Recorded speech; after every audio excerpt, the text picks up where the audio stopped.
Good morning everybody.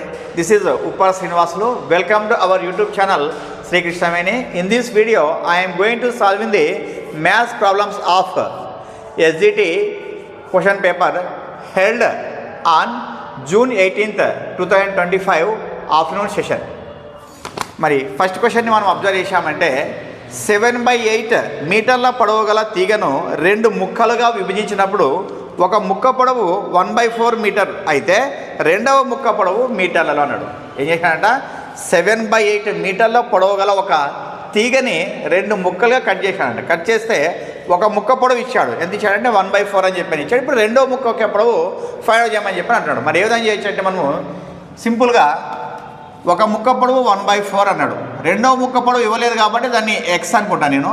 మరి ఈ రెండు ముక్కలు కలిపితే మనకి ఆ తీగ పొడవు సమానం అవుతుంది కాబట్టి ఏమన్నా రాయొచ్చు మనం అంటే అది 7/8 అని చెప్పి రాసుకోవచ్చు. ఇప్పుడు ఏం కనుక్కోవాలి మనము ఎక్స్ వాల్యూని ఫైండ్ అవుట్ చేయాలి. మరి ఏదైనా చేస్తామంటే ఎక్స్ = 7/8.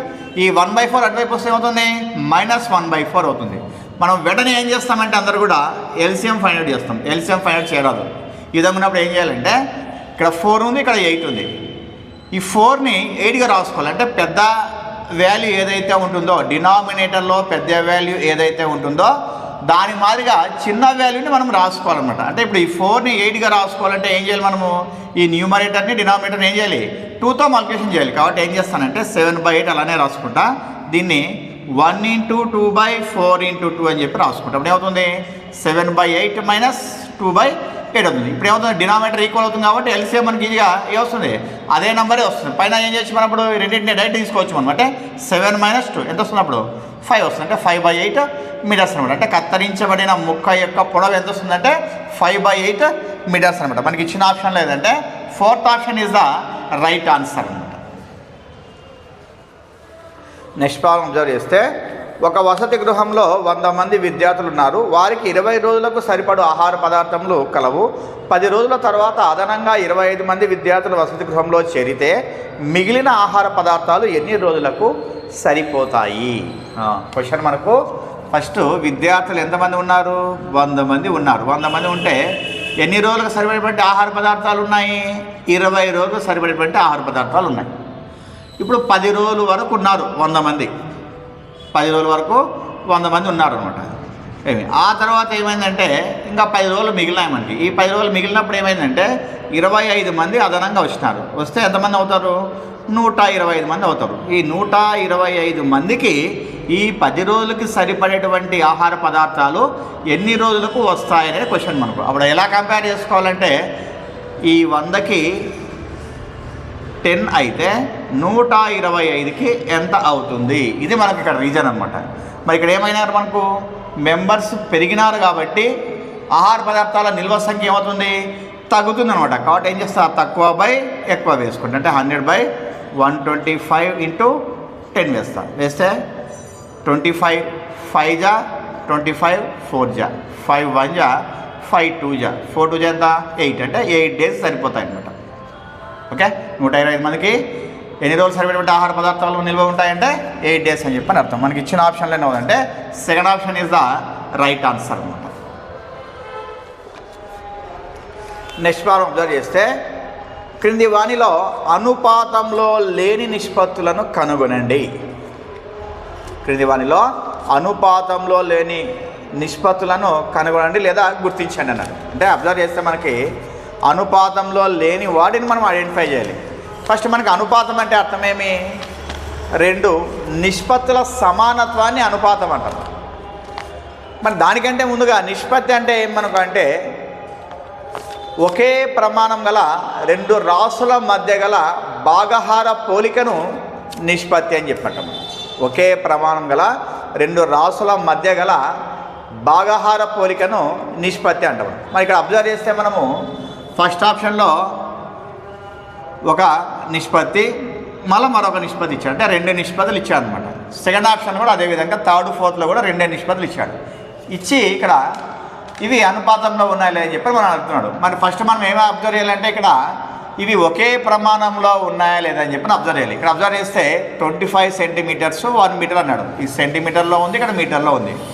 ఇప్పుడు మనం ఏం చేయాలి అకార్డింగ్ టు రేషియో డెఫినేషన్ అంటే నిష్పత్తి డెఫినేషన్ ప్రకారం ఏం చేయాలి మనము ఈ రెండింటిని ఒకే ప్రమాణంలో మార్చుకోవాలి. ఒకే ప్రమాణంలో మార్చుకోవాలంటే ఇప్పుడు ఈ మీటర్లు ఏం చేస్తానంటే సెంటీమీటర్లేకి మార్చుకుంటాం. ఎందుకంటే పెద్దదాన్నే మనం చిన్న దానిలోకి మార్చుకున్నామంటే ఈజీ ఉంటుందంట. ఈ 25 అట్లే రాసుకుంటా.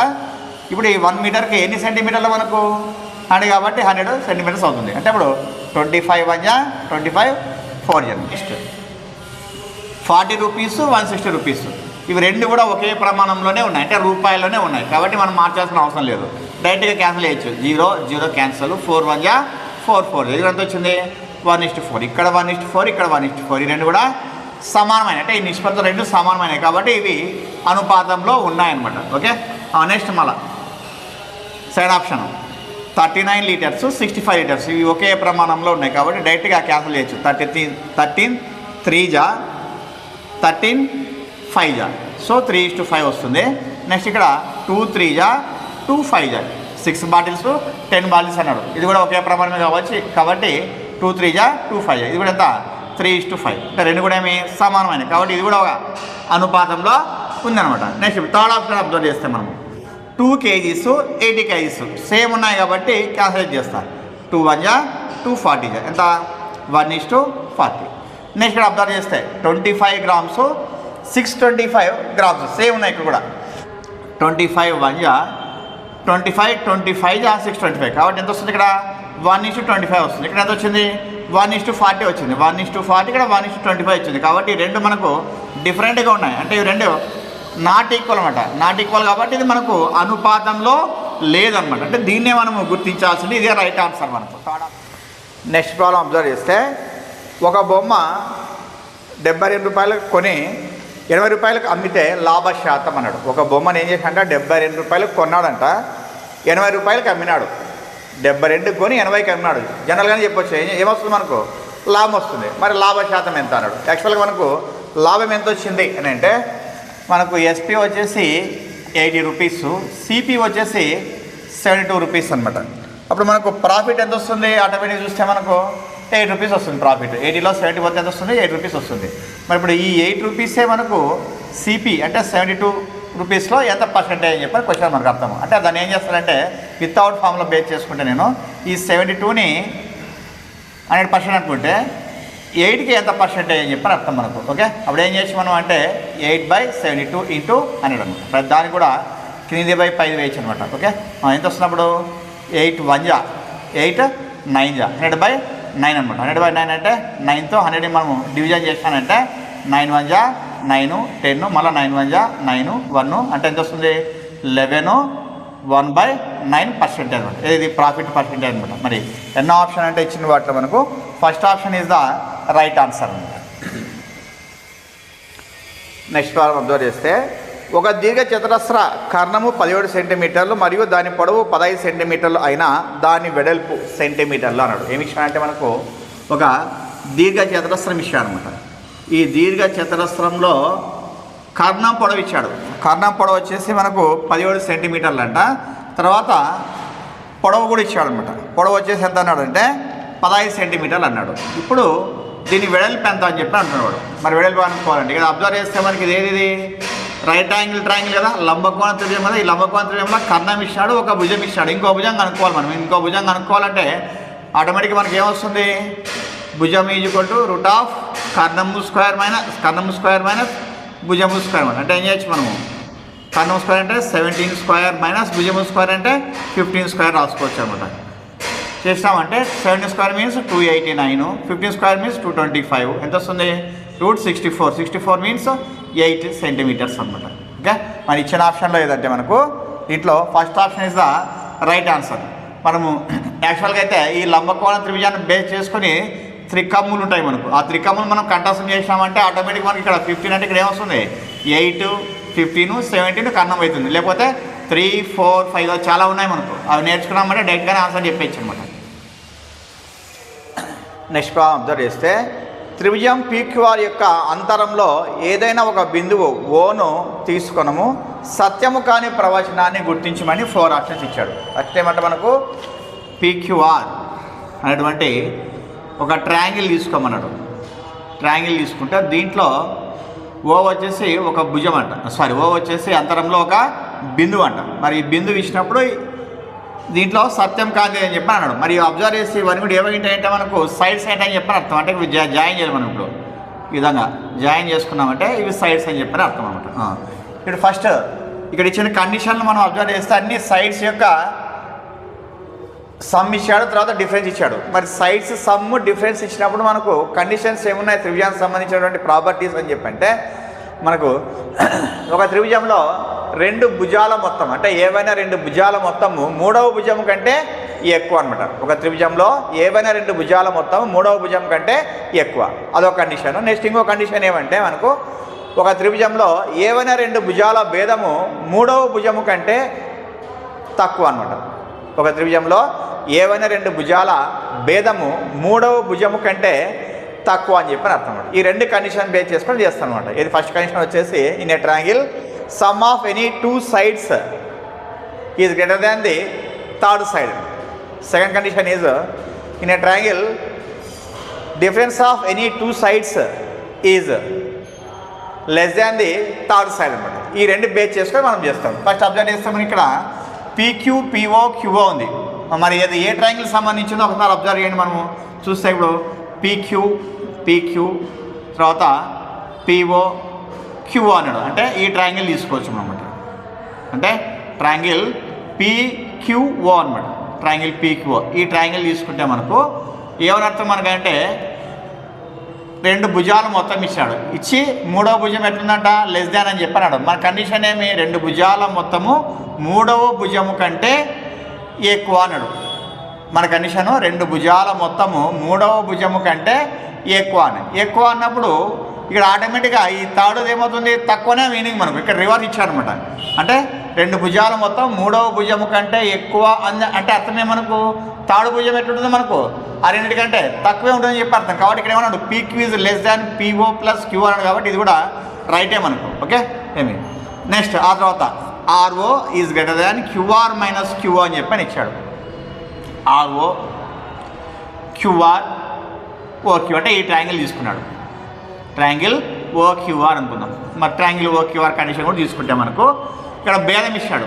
మరి కండిషన్ ఏం మనకు భేదం అన్నప్పుడు అంటే రెండు భుజాల భేదం అంటే ఏమైనా రెండు భుజాల భేదం వచ్చేసి మూడవ భుజం కంటే తక్కువ ఉంటుంది. ఆ తక్కువ అనే దాన్ని ఇక్కడ ఏం చేశాడంటే ఆ భుజం కొలత ఎట్లుంటుందంటే ఎక్కువే ఉంటుందని చెప్పి అర్థం మనకు. కాబట్టి ఇది కూడా ఏమవుతుంది మనకు రైట్ అవుతుంది అనమాట. మనము ఇచ్చిన ప్రాపర్టీస్కి అగనెస్ట్గా ఇచ్చాడనమాట. అంతే అక్కడ లెస్ దాన్ అంటే గ్రేటర్ అన్నాడు. కానీ మీనింగ్ వచ్చేసి సేమ్ ఒకటే మనకు. నెక్స్ట్ ఆ తర్వాత PR plus RO is less than PO అన్నాడు. పిఆర్ ఆర్ఓ ఓపి అంటే ఏ ట్రయాంగిల్ ఇది ట్రయాంగిల్ పిఓఆర్ అని చెప్పి అర్థం.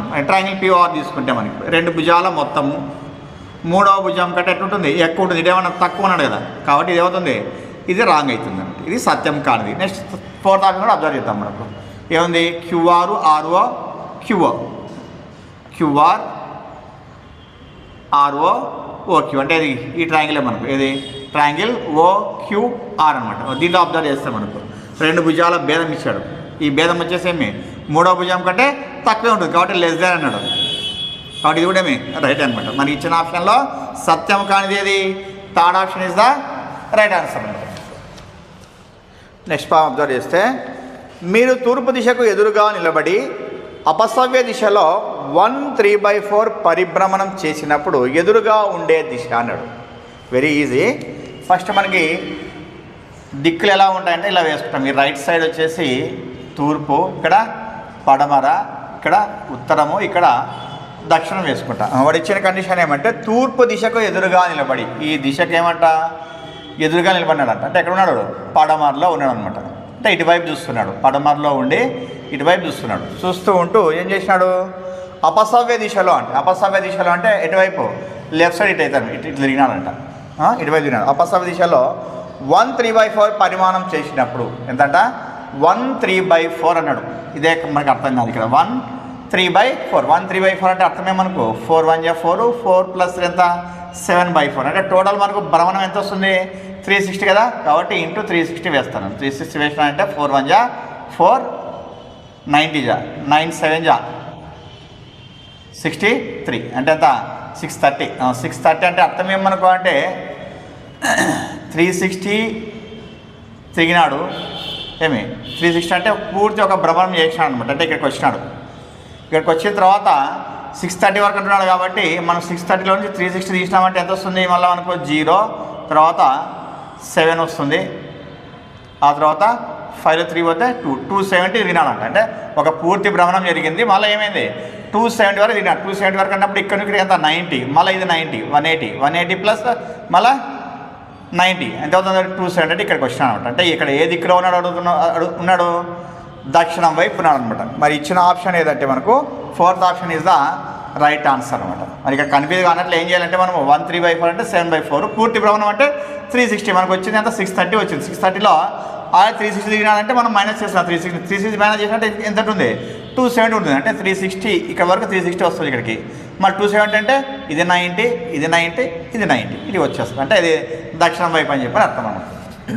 నెక్స్ట్, ఒక లంబకోణ త్రిభుజం యొక్క ఏదేని ఒక లంబభుజం ఆధారం చేసుకొని భ్రమణం చేస్తే ఏర్పడు ఆకారం అన్నాడు. ఒక లంబకోణ త్రిభుజం యొక్క ఏదేని ఒక లంబభుజం ఆధారంగా భ్రమణం చేసినప్పుడు ఏర్పడు ఆకారం అన్నాడు. మనకి ఇప్పుడు లంబకోణ త్రిభుజం అనుకోండి, ఇది లంబకోణ త్రిభుజం అనుకోండి. దీంట్లో లంబభుజాలంటే ఇది అనమాట. ఇప్పుడు వీటిని బేస్ చేసుకొని రౌండ్ చేసామంటే ఇదే బేస్ చేసుకుందాం మనం. ఇక్కడ పైన కొన పట్టుకొని ఇలాగ రౌండ్ తిప్పినాం అనుకోండి, ఏమవుతుంది? కింద ఎక్కువ భాగం కనిపిస్తుంది, పై భాగం ఏమవుతుంది? ఇది కొద్దిగానే అనిపిస్తుంది. అంటే ఏమొస్తుంది మనకి అప్పుడు ఇట్లా చూస్తామంటే ఆటోమేటిక్గా మనకి ఏమవుతుంది? ఈ శంకు రూపంలో కనిపిస్తుంది మనకు. ఆటోమేటిక్గా ఏమవుతుంది? శంకు రూపం. అంటే ఎన్నో ఆప్షన్ మనకు అంటే 2nd option is the right answer అన్నమాట. నెక్స్ట్ ప్రాబ్లం అబ్జర్వ్ చేస్తే x/2 - 4/5 + x/5 + 3x/10 = 1/5 అయినా ఈ x విలువ అన్నాడు. అంటే ఇది ఇచ్చాడు మనకు, ఇది ఇచ్చి x విలువ అన్నాడు. మరి యాక్చువల్గా అందరూ ఏం చేస్తామంటే మనము ఈ ఎక్స్లన్నీ ఒకవైపు, వాల్యూస్ అని ఒకవైపు తీసుకుంటాం కదా, అదే మార్గం చేద్దాము. ఫస్ట్ x ఏముంది? ఇక్కడ x/2 ఉంది, తర్వాత మళ్ళీ x/5 ఉంది, తర్వాత 3x/10 ఉంది, 1/5 అలానే రాసుకుంటా. ఇక్కడ వాల్యూస్ ఇటువైపు వస్తే అవుతుంది మైనస్ ప్లస్ 4/5 అవుతుంది. తర్వాత వెంటనే ఏం చేస్తాం అందరం అంటే ఎల్సిఎం తీసుకుంటాం. రాంగ్, ఇది ఎల్సిఎం తీసుకోరాదు. ఈజియెస్ట్ మెథడ్ ఎలా అంటే హైయెస్ట్ డినామినేటర్ చూడాలి మనం. ఏంది హైయెస్ట్ డినామినేటర్? ఇక్కడ 10 ఉంది హైయెస్ట్ డినామినేటర్. ఈ 10కి ఈక్వల్గానే ఇవి కూడా రాసుకోవాలంటే ఇవి కూడా ఎట్లా 10 వచ్చేటట్టు రాసుకోవాలి. ఇది 10 వచ్చేటట్టు రాసుకోవాలంటే ఇది x/2 ఉంది. ఇక్కడ 10 రావాలంటే ఏం చేస్తాను నేను? దీన్ని ఇంటూ 5 చేస్తాను. దీన్ని ఇంటూ 5 చేసానంటే న్యూమరేటర్ కూడా ఏం చేయాలి మనము?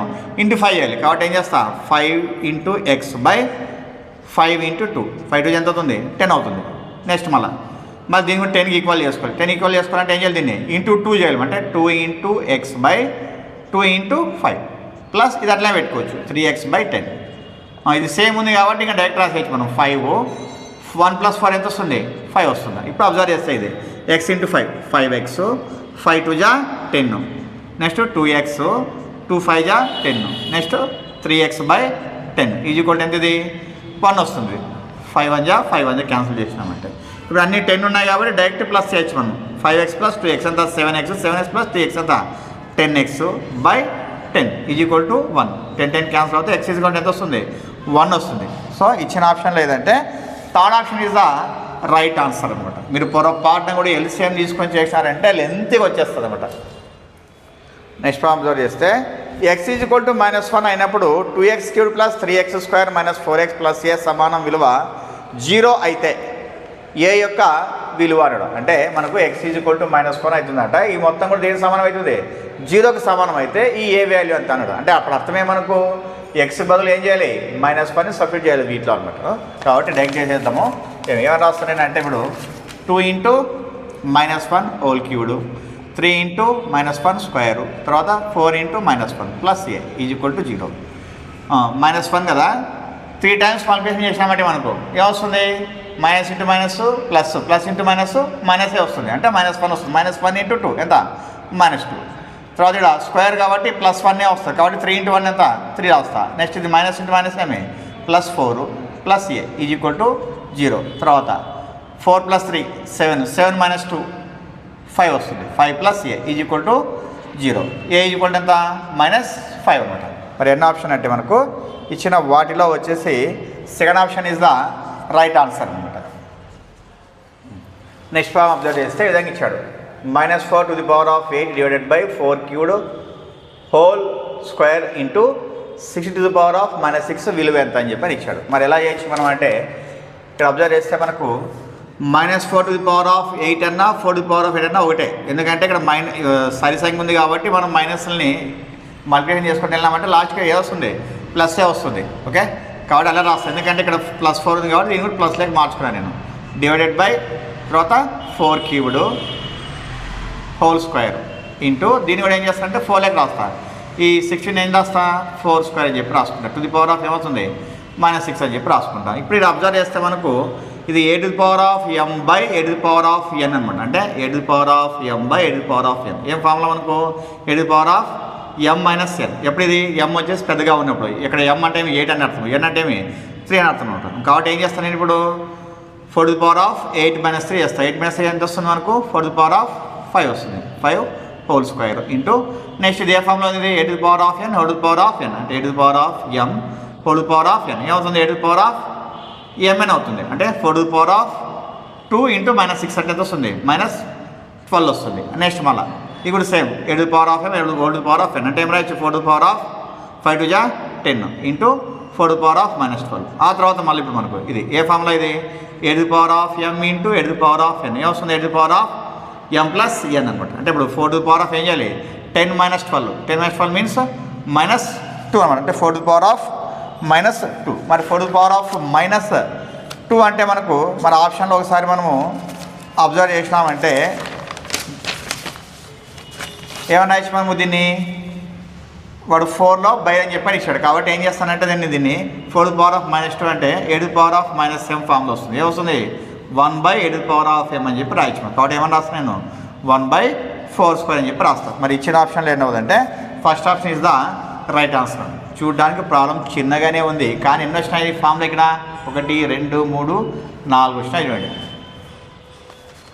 నెక్స్ట్ ఫామ్ అబ్జర్వ్ చేస్తే విధంగా ఇచ్చాడు 24 × x² yz + xy² z + xyz² 12xyz చే భాగించగా వచ్చు ఫలితం అన్నాడు.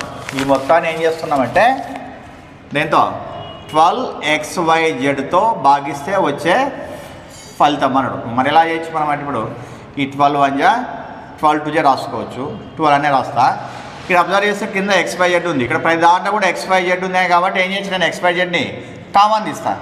ప్రతి దాంట్లో xyzని కామన్ తీస్తా. కామన్ తీస్తే xyz కామన్ తీస్తాను. దీంట్లో xyz కామన్ తీస్తే yz x అంటే x రెండు ఉన్నాయి కదా కాబట్టి ఇక్కడ ఏముంటుంది 1 వస్తుంది. నెక్స్ట్ ఇక్కడ xz బయటికి కామన్ తీసామంటే y వచ్చి ఒకదానే తీస్తాం. అంటే ఇప్పుడు ఏమవుతుంది y ఇక్కడ ఇంకోటి ఉంటుంది. మరి సేమ్ అట్లా ఇక్కడ ఏమవుతుంది z ఉంటుంది అనమాట. ఎందుకంటే z రెండు ఉన్నాయి కాబట్టి వడ్డీ చేయొచ్చు బై ఏమైనా ఇచ్చు xyz అనమాట. ఏమవుతుంది ఇప్పుడు xyz క్యాన్సిల్ చేస్తే 2 × x + y + z అనమాట. మరి ఇచ్చిన ఆప్షన్ ఏదంటే మనకు third option is the right answer అనమాట. నెక్స్ట్ అబ్జర్వ్ చేస్తే ఒక వృత్తరేఖా చిత్రంలో ఒక సెక్టారు వృత్తంలో 5/12వ భాగం ఉన్నట్లయితే ఆ సెక్టారు కోణము అంటే ఒక వృత్తాన్ని తీసుకుంటే ఇలా సెక్టార్స్ డివైడ్ చేసి ఉంటామన్నమాట. ఇష్టానుసారంగా సెక్టార్స్ డివైడ్ చేస్తే ఒక సెక్టార్ వచ్చేసి 5/12 అంట. ఒక సెక్టార్ 5 అంటే టోటల్గా సెక్టార్లు ఎన్ని ఉంటాయి 12 ఉంటాయన్నమాట.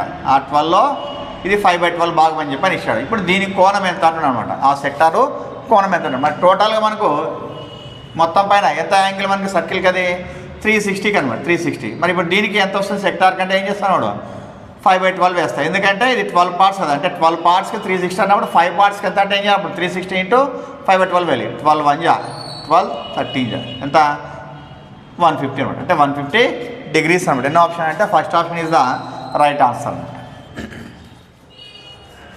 నెక్స్ట్ ప్రాబ్లం అబ్జర్వ్ చేస్తే 23:45 గంటలు అంటే 23 hours 45 minutes అనమాట.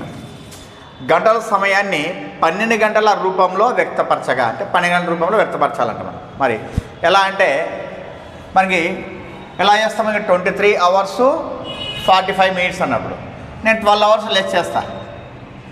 ఏం చేస్తా 12 hours లెస్ చేస్తే 45 అవుతుంది. తర్వాత 111 వస్తుంది. అంటే 12 hours లెస్ చేసినాం కాబట్టి ఫస్ట్ 12 hours ఏమంటాం దాన్ని ఏఎం అంటాం. నెక్స్ట్ 12 hours ఏమంటాము పిఎం అంటాం. కాబట్టి ఏమొస్తుంది 11:45 PM అవుతుంది అనమాట. మరి ఎన్నో ఆప్షన్ మనకంటే second option is the right answer. Next problem observe చేస్తే ట్రెపీజియం PQRS యొక్క చుట్టుకొలత మరియు వైశాల్యంలో వరుసగా 50 సెంటీమీటర్లు 40 సెంటీమీటర్లు. PQ ప్యారలల్ టు SR అలానే తీసుకున్నాం ఇక్కడ. PQ parallel to SR. PS is equal to QR. PS is equal to QR is equal to ఎంత అంటే 13 అన్నాడు. ఈ రెండు ఈక్వల్ అన్నాడు, 13 రాసుకుంటా. ఓకే ఏమి మరియు PN పర్పెండిక్యులర్ టు SN అని చెప్పని ఇచ్చాడు, సారీ SR అని చెప్పని ఇచ్చాడు. PN పర్పెండిక్యులర్ టు SR అన్నాడు. ఓకే అయినా PN యొక్క పొడవు ఎంత అన్నాడు. PN యొక్క పొడవు PN అంటే అర్థం ఏమనకంటే కూడా ఇది ఈ రెండు సమాంతర భుజాల మధ్య దూరము అని చెప్పని అర్థం మనకు. ఈ రెండింటి సమాంతర భుజాల మధ్య దూరం అని చెప్పని అర్థం. మనకు ట్రెపీజియం అంటే ఎలా ఉంటాయి మనకు, ఏదో ఒక జత ఎదుటి భుజాలు ఎలా ఉంటాయి మనకు సమాంతరంగా ఉంటాయని చెప్పని అర్థం. వాటి మధ్య దూరమే PN అని చెప్పని కొద్దిగా కన్ఫ్యూజన్కి ఈ విధంగా ఇచ్చాడు మనకు అనమాట. ఓకే ఏమి మరి ఫామ్లో ఏం మనకంటే ఫస్ట్ మనకి ఇచ్చింది వాడు ఏమంటే చుట్టుకొలత ఇచ్చాడు. చుట్టుకొలత ఎంత ఇచ్చాడంటే మనకు 50 సెంటీమీటర్లు అని చెప్పని ఇచ్చాడు. మరి చుట్టుకొలత 50 అన్నప్పుడు చుట్టుకొలత అంటే అర్థం ఏమనుకు 4 భుజాల మొత్తం అని చెప్పని అర్థం. 4 భుజాల మొత్తం అంటే ఇప్పుడు PS ప్లస్ QR రాసుకుంటా, తర్వాత PQ plus SR is equal to ఏమి 50 అని చెప్పని అర్థం. మనకి ఇప్పుడు PS తర్వాత QR ఎంత 13 అన్నాడు. అంటే 13 plus 13 plus PQ plus SR is equal to ఏమి 50 అనమాట. ఇప్పుడు ఎంత వస్తుంది ఇది 26. ఇవి తెలియదు కాబట్టి అట్లే పెట్టుకుందాం. Is equal to 50. ఇప్పుడు PQ plus SR is equal to ఏమొస్తుంది 50 మైనస్ 26 అనమాట. అంటే PQ plus SR is equal to ఎంత వస్తుంది 24 వస్తుంది. అంటే PQ SR ఈ రెండు కూడా ఏమి సమాంతర భుజాల మొత్తం అని చెప్పని అర్థం. ఎంత వచ్చింది 24 అని చెప్పని వచ్చింది. మరి ఇప్పుడు వాడు అడిగింది ఏమంటే మనకు ఈ డిస్టెన్స్ అని చెప్పి అడిగినాడు. ఆ డిస్టెన్స్ అన్నప్పుడు ఏరియా వాడు ఎంత ఇచ్చినాడు మనకంటే ఏరియా వచ్చేసి 48 అన్నాడు. మరి 48 ఏరియా అన్నప్పుడు ఫార్ములా ఏం మనకు ½ ఇంటూ ఈ సమాంతర భుజాల మొత్తం అంటే ఏమి PQ ప్లస్ SR ఇంటూ ఈ డిస్టెన్స్. దీన్ని ఏమనుకున్నామంటే D అనుకోవచ్చు, లేకుంటే H అని తీసుకోవచ్చు. మనం H అని చెప్పి తీసుకుందాం. ఇది కూడా ఎంత 48 అనమాట. H అంటే అర్థం ఏమనుకు ఇది PN అని చెప్పి అర్థం. ఇక్కడ H అంటే PN అని చెప్పి రాసుకుంటాను నేను. PN ఈజ్ ఈక్వల్ టు ఎంత 48 అనమాట. ఇప్పుడు ½ ఇంటూ PQ ప్లస్ SR వచ్చేసి ఎంత వచ్చింది 24 వచ్చింది into PN is equal to 48. Next PN is equal to ఏమవుతుంది 48 ఇంటూ 1/8 పోతే ఏమవుతుంది 2/1 ఇంటూ ఇది 24 వచ్చేసి 1/24 అవుతుంది. ఓకే ఏం చేస్తే ఇప్పుడు 24 1 జా 24 2 జా PN ఈజ్ ఈక్వల్ టు 2 2 ఎంత 4 అనమాట. కాబట్టి ఎంత వస్తుంది అది 4 సెంటీమీటర్స్ అనమాట. మరి ఇచ్చిన ఆప్షన్ లేదంటే first option is the right answer. Next form observe చేస్తే ఒక దీర్ఘ ఘనాకార గోడ యొక్క ఘన పరిమాణము 23958 ఘన సెంటీమీటర్లు మరియు దాని ఎత్తు దాని వెడల్పుకు 6 రెట్లు, పొడవు ఎత్తులో సగమైన గోడ వెడల్పు సెంటీమీటర్లు అన్నాడు. ఏ విషయం అంటే మనకు ఒక దీర్ఘ ఘనాకార గోడ యొక్క ఘనపరిమాణం విషయం ఎంత ఇచ్చాడంటే 23958 అని చెప్పని ఇచ్చాడు. మరి యాక్చువల్గా దీర్ఘ ఘనాకారం యొక్క ఘనపరిమాణం ఫామ్ ఏమనుకంటే L into B into H అనమాట. ఎంత వస్తుంది 23958. వాడు ఇచ్చిన కండిషన్ ఏమంటే ఎత్తు వచ్చేసి ఫస్ట్ దాని వెడల్పుకు 6 రెట్లు అన్నాడు. ఎత్తు వచ్చేసి వెడల్పుకి ఏమంట 6 రెట్లు అంట. అప్పుడు ఏం చేస్తానంటే ఈ హెచ్నే నేను ఈ B ఎట్లా రాసుకుంటా, ఈ వెడల్పుకి 6 రెట్లు కాబట్టి ఏం రాస్తా 6B అని చెప్పి రాసుకుంటా. ఎత్తు వెడల్పుకి 6 రెట్లు కాబట్టి 6B అని చెప్పి రాసుకున్నా. నెక్స్ట్ మళ్ళీ Lకి సంబంధించింది ఏమి ఇచ్చాడంటే పొడవు ఎత్తులో సగం అన్నాడు. ఇక్కడ ఎత్తు ఎంత ఉంది ఇప్పుడు 6B ఉంది. దీంట్లో ఎంతంటే పొడవు వచ్చేసి సగం అన్నాడు. సగం అంటే అర్థం 6Bలో సగం అంటే ఎంత వస్తుంది 3B వస్తుంది. కాబట్టి 3B రాసిన అంటే అర్థం ఏమి ఇక్కడ మనకు LBHని మొత్తం అన్నిటి కూడా ఏం చేసిన Bలో రాసుకున్నాను అనమాట. ఇప్పుడు ఈజ్ ఈక్వల్ టు ఏం రాస్తా 23958 అనమాట. ఓకే నెక్స్ట్ ఇది వస్తున్నప్పుడు 3 6 జా 18 into B cubed is equal to 23958. Next B cubed is equal to 23958/18 అవుతుంది. 18తో క్యాన్సిల్ చేస్తే 18 1 జా 18 1 జా 18 3 జా మళ్ళీ 18 3 తీసుకోవచ్చు, 18 1 జా తీసుకోవచ్చు. అంటే B cubed is equal to 1331 అంటే ఏమొస్తుంది మనకు 11 క్యూబ్డ్ అని చెప్పి అర్థం. B ఈజ్ ఈక్వల్ టు ఎంత వస్తుంది 11 సెంటీమీటర్స్ అనమాట. సో ఇచ్చిన ఆప్షన్ లేదంటే మనకు 4th option is the right answer అనమాట. ఇది టోటల్గా SGT క్వశ్చన్ పేపర్లోని మ్యాథ్స్ క్వశ్చన్స్. మరి నా క్లాస్ మీకు నచ్చినట్లయితే if you like my class please subscribe our YouTube channel Shri Krishnaveni and share this video to your friends, well wishers and also your relatives. Thank you. This is Uppala Srinivasulu.